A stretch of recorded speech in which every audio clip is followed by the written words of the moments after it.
The sun sat heavy over Atlanta, warm and golden like honey poured slow from a jar. I stood there with a key in my hand, heart beating like a drum that couldn't hold its rhythm.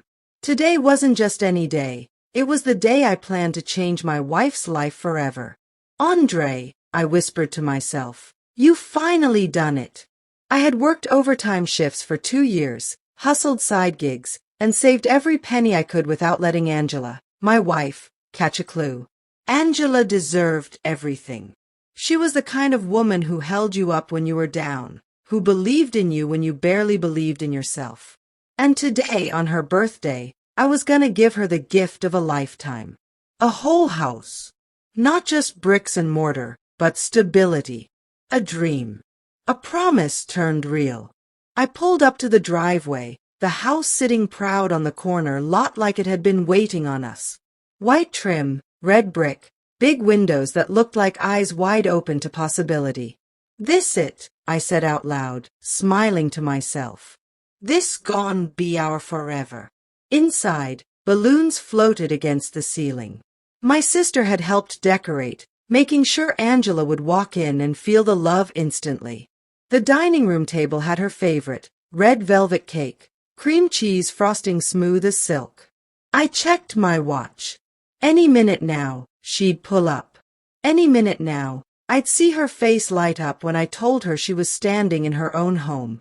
I imagined her laugh, that sound that always made me feel like I'd finally done something right in this messy world. Then the phone buzzed. A text from Angela. Baby, I'm on my way. Just had to stop real quick. Gotta surprise myself for you too, winking face. I chuckled. Angela always tried to outdo me on gifts. Probably bought me some cologne, or maybe them new Jordans I've been eyeing. Sweet woman. What I didn't know, what I couldn't have known, was that her surprise was about to turn this perfect day into the storm that would shake our whole marriage. Angela pulled up in her white Nissan, the sound of her tires crunching the gravel ringing louder than it should have.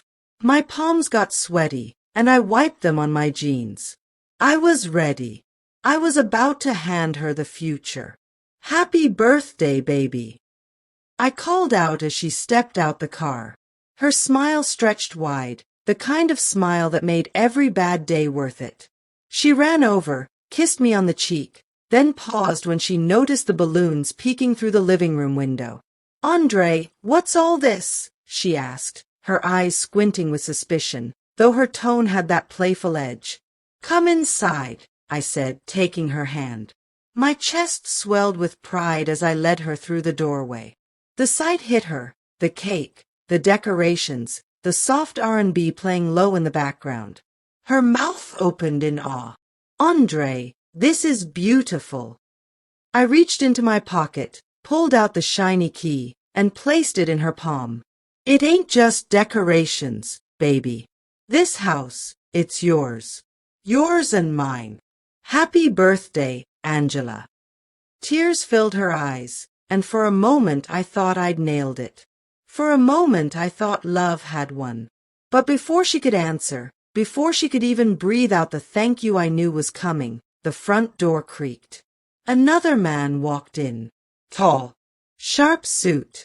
Confidence dripping off him like cologne. He had a gift bag in one hand, but when his eyes landed on Angela, it wasn't just a gift he was carrying, it was history. Happy birthday, Angela, he said, voice smooth like he practiced it. Then, with no hesitation, he held up his own set of keys. I bought this house for you. The air dropped cold. My heart slammed against my ribs. What? I snapped, stepping forward. Excuse me. Angela's face turned pale, caught between two storms. Andre, she whispered, voice trembling. That was the first time I realized I wasn't the only one trying to give her forever.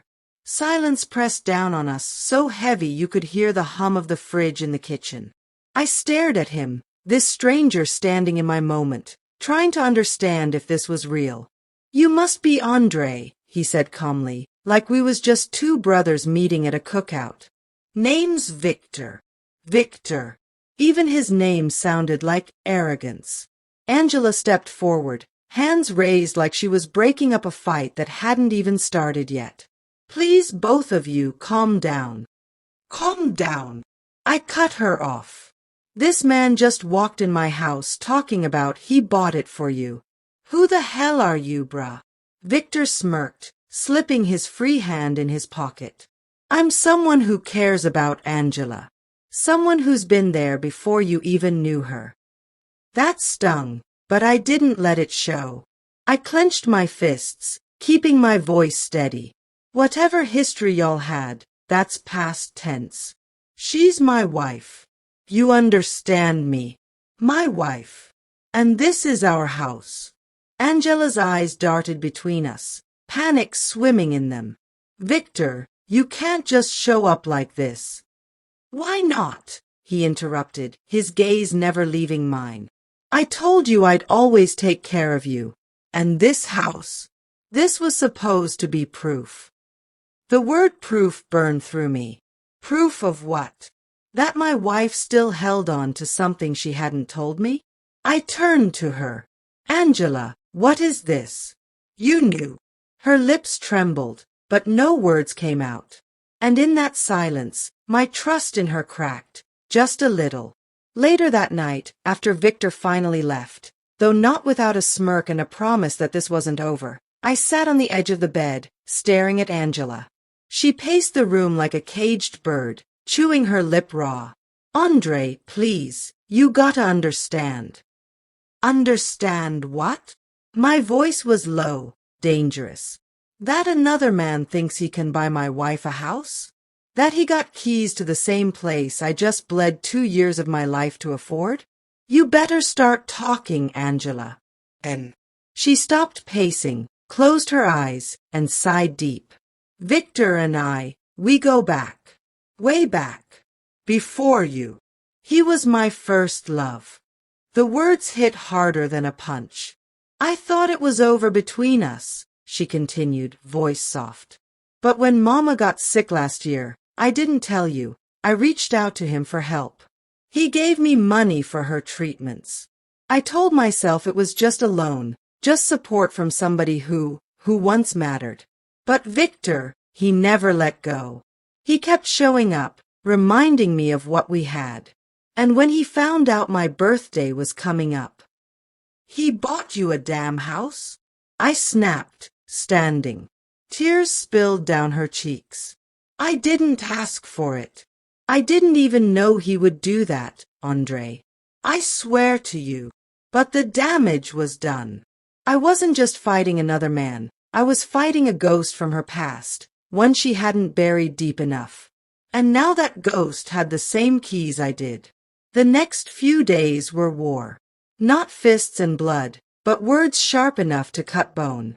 Angela and I barely spoke without it turning into an argument. Every corner of the house, the kitchen, the hallway, even the damn front porch, felt like a battlefield. You think I wanted this? She cried one night, slamming a plate in the sink. You think I wanted him to come back into my life? I don't know what you wanted, Angela, I shot back. All I know is I've been breaking my back to give you something real, and he walks in here like he owns it too. And you, my voice cracked. You didn't even tell me. Her face crumbled, but I was too angry to comfort her. Too broken. Victor didn't make things easier either. He kept calling, kept showing up. One afternoon I came home to find him standing outside the house, leaning on his car like he had every right to be there. You can't push me out, Andre, he said coolly when I confronted him. Angela knows where she belongs. I wanted to swing. Every muscle in me screamed to put him on the ground. But I thought of my wife watching, of the neighbors peeking out their windows, and I held back. Instead, I said, she's not property. And this house, this marriage, it ain't yours to touch. But deep down, I was scared. Scared that maybe Victor was right. Scared that Angela was still caught in his shadow. And scared that the house I bought as a gift of love was turning into the place where love might finally die. The weight of choice pressed down on Angela heavier than the mortgage on the house. She tried to hide it, but I could see it in her eyes, the tug of war between past and present, between me and him. One night, over dinner that neither of us really touched, I asked her straight, "Angela, where do you stand? Don't tell me about history. Don't tell me about what he used to mean. Tell me now, who do you love?"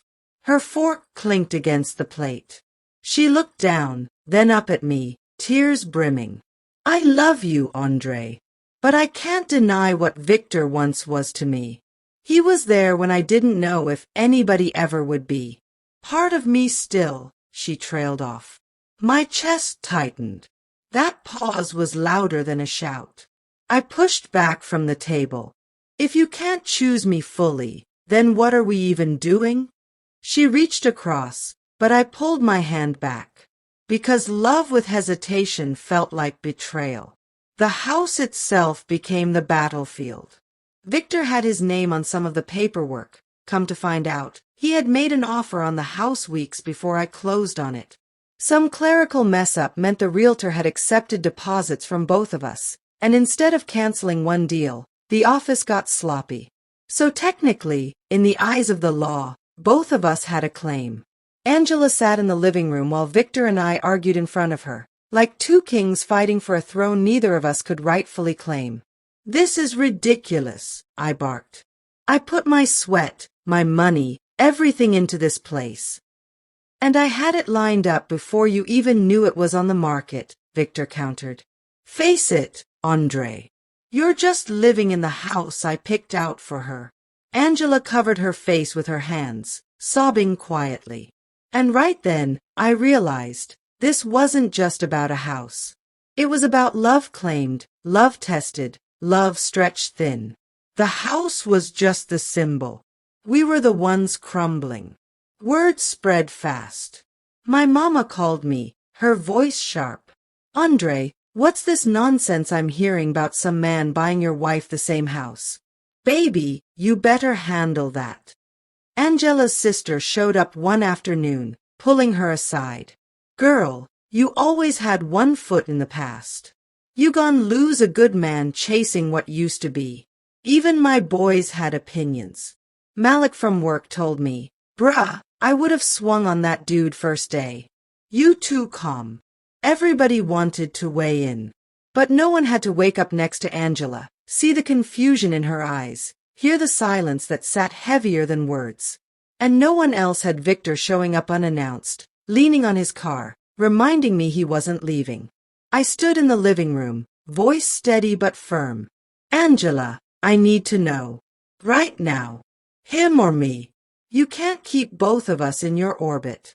I won't live like that." She froze, tears sliding down her cheeks. "Andre, please don't make me choose this way." "I have to," I said, my throat tight. "Because if you don't choose, that means you already chose him." The room fell silent.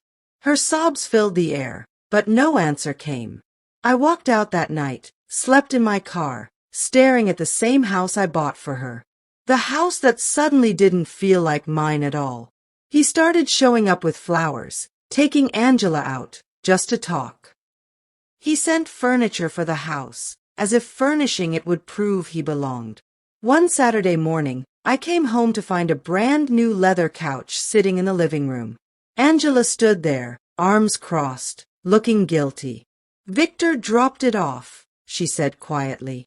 I stared at the couch, then at her. "And you let him? What was I supposed to do, Andre? He showed up. You supposed to tell him this ain't his damn house." I exploded. Her silence screamed louder than words. Victor wasn't just moving in physically. He was carving space into her heart again. The fights got worse. The silence longer. Nights colder. One evening, I caught Angela on the porch, phone to her ear, her voice soft in a way I hadn't heard directed at me in months. "Victor, I don't know what to do," she whispered. Something inside me shattered. She wasn't just torn, she was leaning. I confronted her, and the argument that followed shook the walls. "How long you gon' keep running back to him?" I demanded. She sobbed. I don't know, Andre. I don't know. And that was the moment I realized. Maybe I'd already lost her. By now, everybody in the neighborhood knew the drama. Church folks whispered after service. My co-workers avoided the subject, but I caught their side glances. Even the mailman looked at me funny delivering letters to Mr. and Mrs. Williams, when half the block thought she was going back to Victor. Angela stopped showing up to family dinners, embarrassed. My mama told me, son, sometimes love ain't enough. But I wasn't ready to quit. Not yet. I couldn't let Victor win. Not without a fight. It all came to a head one night when Victor showed up drunk, banging on the front door, yelling Angela's name. I stormed out. Man, you need to leave. He smirked, swaying slightly. She don't love you, Andre. She never did. I saw red. My fist flew before I could stop myself. He stumbled back, lip bleeding, but the grin never left his face. Angela screamed, running out between us. Stop it! Both of you! You're tearing me apart. The neighbors came out, phones recording. Our private hell had just gone public. The next morning, Angela packed a bag. Andre, she said softly, I can't do this no more. Not with you. Not with him. Not with this house hanging over us. My heart sank. So that's it. You walking away. She nodded, tears streaming. I need time. Space. To figure out who I am, what I want. I can't be pulled between y'all anymore. And just like that, she left. Left me in the house I thought would be our forever. Left Victor standing in the shadows too. She chose no one. The house grew quiet. Too quiet. Balloons had long since deflated. The red velvet cake was gone. The couch Victor brought sat untouched, a constant reminder of the war we fought inside these walls. Some nights I sat on the porch, staring at the driveway, half expecting her car to pull up. Half hoping, half dreading. I thought about love, how it can build, how it can break, how it can turn a gift into a curse. Angela was gone. Victor was gone. And all that was left was me and the house. But maybe, just maybe, the house could still be more than a battlefield. Maybe it could be my own foundation. A place to heal. A place to rebuild, with or without her. Because sometimes love don't stay. But life. Life keeps going. And I decided that day I was gonna keep going too. The first weeks without Angela felt like walking through an empty church after service. Quiet, sacred, but hollow. Her laughter no longer filled the rooms. Her scent had faded from the pillows. Even the creak in the hallway felt louder, like the house itself knew she was gone. I worked late to avoid the silence. Ate takeout instead of cooking. Slept on the couch more than in the bed. But silence, I learned, can teach you things words never could. In the stillness, I asked myself hard questions. Not about Victor, not even about Angela. About me. About why I thought buying a house could fix every crack in our marriage. About why I mistook sacrifice for communication. And slowly, I realized, the house wasn't broken. We were. Mama came by one Sunday, bringing collard greens and cornbread. She sat across from me, eyes sharp but kind. Son, you can't let this house swallow you, she said, spooning food on my plate. I ain't, I muttered. She raised an eyebrow. You living like a ghost. Andre, listen. Sometimes a house ain't about who you buy it for. Sometimes it's about what you build inside it. You still here. That means you still got a chance to fill it with life. I looked around at the bare walls, the stillness pressing in. Mama was right. Maybe this house wasn't the end of something. Maybe it was the beginning of me finding myself again. One evening, as I pulled into the driveway, I saw him again. Victor. This time, he wasn't smiling. His suit looked rumpled, his eyes tired. "Andre," he said, voice lower than usual. "I'm done fighting." Angela cut me off too. I studied him, suspicious. "Why you here then?" He sighed. "To tell you this, you were right. She ain't property. And no matter how much I tried, I couldn't buy back what we had. I'm leaving Atlanta, starting over somewhere else." For the first time, I saw not the rival, but the man. A man clinging to something already gone. And in that moment, I didn't hate him anymore. "Good luck," I said quietly. And I meant it. Weeks later, a letter showed up in the mailbox. Angela's handwriting. I sat on the porch and opened it, hands shaking. "Andre, I'm sorry for the hurt I caused. I didn't know how torn I was until I stepped away. I've been staying with my cousin in Charlotte, trying to piece myself back together. You gave me more than a house. You gave me love, patience, and a vision for a future. I wasn't ready for it. Not then. Maybe not even now. But I want you to know, no matter what, I never stopped loving you. I just had to learn to love myself too. Angela." I read it 3 times. Each word cut, but also healed. For the first time in months, I let myself cry without shame. Spring came. Flowers bloomed in the front yard.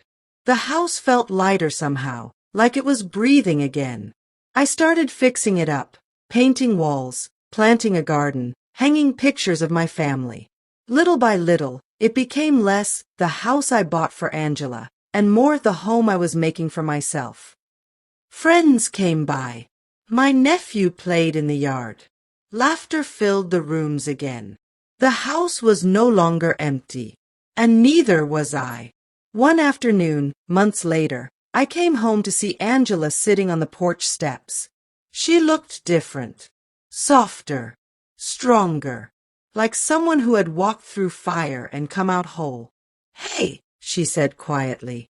"Hey," I answered, my heart caught between joy and pain. We sat in silence for a while before she spoke again. "The house looks beautiful. You made it a home." I nodded. "Tried to." Her eyes glistened. "I'm not here to ask for anything. Just to see it. To see you." I didn't know what that meant yet. But I knew one thing. I wasn't the same man who bought her this house months ago. And she wasn't the same woman who left it. We sat inside, sipping coffee, talking not like husband and wife, but like 2 old friends. She told me about Charlotte, about therapy, about rediscovering her love for painting, about the peace she finally found in solitude. I told her about the garden, about Mama's advice, about the way the house had slowly healed me. We laughed. We cried. And for the first time in a long time, we listened. Really listened. "Do you still love me?" she asked finally. I took a deep breath. "Yeah. But love ain't the only thing. Trust gotta live here too." She nodded, eyes heavy with understanding. Angela didn't move back in right away. Instead, she visited. Weekends. Sometimes weeknights. Slowly, we built new rhythms. We went on walks. Cooked together. Sat on the porch, watching sunsets. The past wasn't erased. It never would be. But brick by brick, we laid down something new. Something stronger. One evening, as we planted flowers in the yard, she looked up at me, dirt smudged on her cheek. "Andre, thank you for giving me a second chance." I smiled, heart lighter. "Nah, we giving each other one." The house came alive. Angela's laughter returned to the walls. Family dinners started again. Friends visited and felt the love in the air. The couch Victor brought. We gave it away to Goodwill. The space it left felt like a wound healed. The house no longer belonged to the drama, to the pain, to the triangle we'd been trapped in. It belonged to us. To the present. To the future we were daring to try again. On Angela's next birthday, I didn't buy her anything extravagant. No big gestures, no surprises. Just a small dinner in the home we rebuilt together. I raised my glass and said, "Happy birthday, Angela. This house may have started as a gift, but what we built inside it, that's the real blessing." She smiled through tears, clinking her glass against mine. And in that moment, I finally understood. A house is just walls and windows. But a home is love, forgiveness, and the courage to start again. And no matter how we got here, we were finally home. Rebuilding trust wasn't easy. Some nights I still woke up wondering if she was texting Victor. Some days she caught me staring at her, doubt flickering in my eyes. But we didn't run from it. We named it. We sat in the kitchen late at night, talking until the coffee turned cold. We faced the ugly truth. Love alone wasn't enough. We had to choose each other, every day, even when it was hard. Angela said one night, voice trembling, "I can't erase what I did, Andre. But I can promise to never hide from you again." And I, swallowing my pride, said, "I can't promise I'll forget, but I'll try to forgive." That was our foundation. We started seeing a counselor at church. Reverend Harris sat with us in his office, walls lined with books and photos of baptisms and weddings. "You two been through a storm," he said, adjusting his glasses. "But storms don't just wash things away, they can clear the air. What matters is whether you rebuild on sand or rock." At first, the sessions were tense. Angela cried. I shut down. But little by little, we opened up. One day, Angela looked at me and said, "Andre, I was afraid of needing you too much. Afraid of losing myself." I nodded, finally understanding. And I was afraid of not being enough. So I tried to prove it with things instead of words. The Reverend smiled. "Now y'all starting to talk." Folks in the neighborhood noticed the change. The whispers at church turned into nods of approval. My coworkers stopped asking how I was holding up. Even Mama pulled me aside after Sunday service. "Andre, I'm proud of you. Proud of both of y'all. Took strength to walk through that fire together." Her words carried weight. For the first time, I felt peace in my chest. One Saturday, Angela and I tackled the last ghost of Victor, the paperwork. We met with the realtor and finally cleared his name off everything. Walking out of that office, Angela squeezed my hand. "Now it's really ours." I exhaled, a weight lifting. "Yeah, ours." It wasn't about ownership. It was about freedom. Life wasn't perfect. Bills stacked up. Work stress piled on. We argued sometimes, raised voices echoing through the halls. But the difference was this: we didn't walk away. We fought, but then we held each other after. We disagreed, but then we prayed together. Every time we patched it up, another brick laid in the foundation of our new life. Stronger, firmer, real. One evening, Angela sat across from me at dinner, hands shaking. "Andre," she whispered, "I'm pregnant." My fork clattered to the plate. A rush of fear, joy, disbelief washed over me all at once. "Pregnant," I repeated, my voice breaking.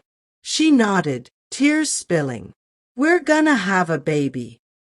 I reached across the table, took her hands.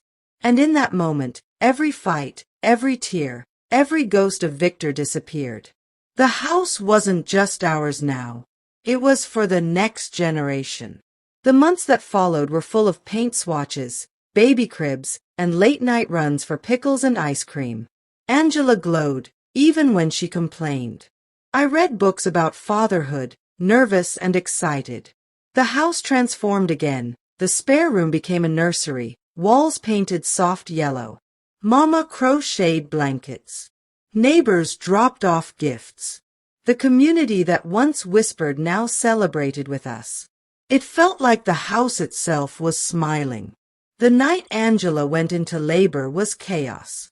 I sped through red lights, praying out loud the whole way. Hours later, in the hospital room, I held her hand as she screamed, sweat pouring down her face. Then at dawn, a cry filled the air. Strong, beautiful, holy. "It's a girl," the nurse announced, placing her in Angela's arms. "We named her Hope. Because that's what she was." Hope's laughter filled the house, echoing off the same walls that once held our arguments. Angela rocked her to sleep in the nursery, humming soft hymns. I stood in the doorway, tears in my eyes. The house that once divided us now united us. The same place that almost broke us had become the place that built us back stronger. I whispered to myself, this is what it was always meant to be. Years later, I sat on the porch with Hope, now old enough to ask questions. "Daddy," she said, eyes wide, "why do you and Mama love this house so much?" I smiled, pulling her close. "Because this house taught us that love ain't about never falling. It's about getting back up. It's about forgiveness. It's about family."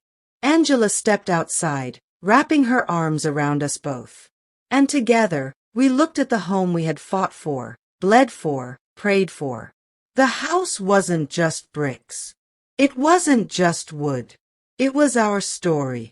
A story of love tested, love broken, love rebuilt. And as the sun set over Atlanta, I knew this was the final chapter. We were home.